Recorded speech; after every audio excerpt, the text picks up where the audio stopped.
My name is Nikos. Christ has arisen from the grave. It's just the beginning of the days of celebrating Christ arisen.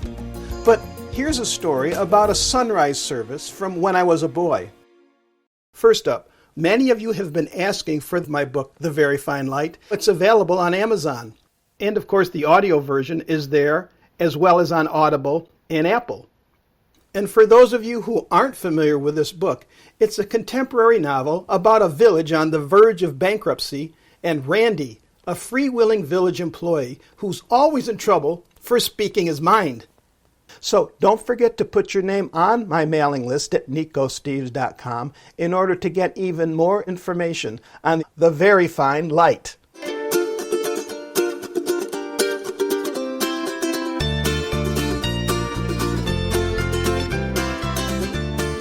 When I was 7 or 8 years old, my friend's dad took him and me to a sunrise service.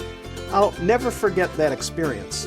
First, I was able to stay overnight at my friend's home as the Easter service would be held in the mountains somewhere in upstate New York, starting a bit before sunrise, and it was about a 1-hour drive from where we lived. So we got up early, and along with us for the ride was the father's best friend. So at 5:30 in the morning, we took off in the dad's new Oldsmobile.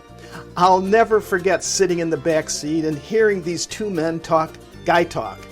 Their conversation wandered from a basketball game the night before to a few jokes they'd tell us boys.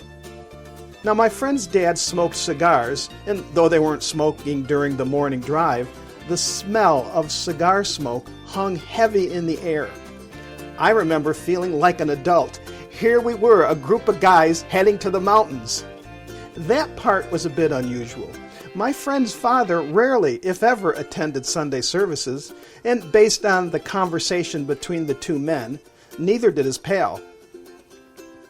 I remember thinking the fact that these two men were making this effort so early in the morning seemed unusual. We'd always go to church with our mothers.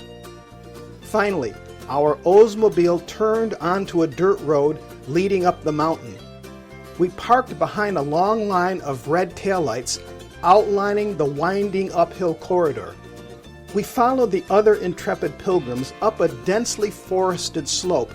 I remember the air was very cold. There was a clearing at the top of the rounded apex of the mountain. Perhaps the area was a third the size of a football field. At one end was a stage with about 10 ministers or preachers getting ready. Headlight beams from 2 cars lit up this stage, and a PA system did a sound check that echoed across the vastness beyond our mountaintop. They had timed their event very well. The car headlights shining on the stage were turned off, and suddenly everything was pitch black, and the people stopped talking.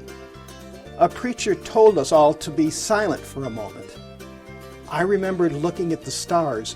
They were so bright and stood out in the darkness. As the service continued, a slight hint of illumination could be seen to the east. It grew brighter and brighter as the earth rotated to reveal more and more of the light. I remember as we began to recite the Lord's Prayer, the valleys beyond were getting lit with the sun just beginning to pop above what looked to me like the edge of the earth. I had never witnessed such an awesome sight.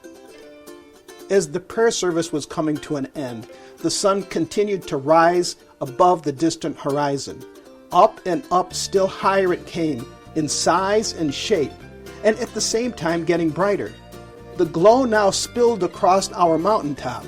I could see all the pilgrims who had come here to witness this Easter service.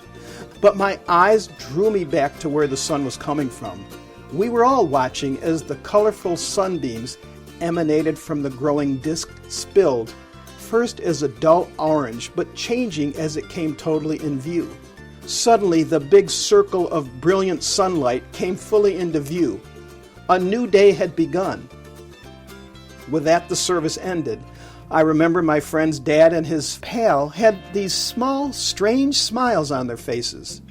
These two men looked different somehow, like they were deep in thought. Reflecting back, I believe the experience of this wonderful Easter sunrise service had touched their souls deeply. We got back into the Oldsmobile, and I realized how hungry I was. We stopped at a favorite coffee shop and had eggs and pancakes. I also remember how great they tasted. Before long, the conversation went back to the sports and news stories of the day.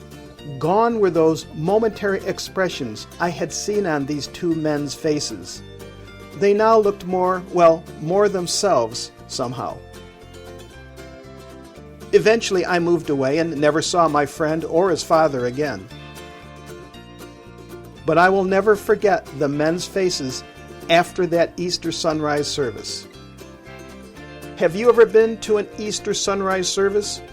Let me know in the comments section or at nikossteves@gmail.com. This is Nikos Steves, and I hope you enjoyed this installment. My book can be found using the title, The Very Fine Light, on Amazon.com. Please feel free to contact me at nikossteves.com. That's Nikos Steves, Steves.com. If you like this episode, and for more, share them with friends. This is Nikos Steves. Thank you. See you next time.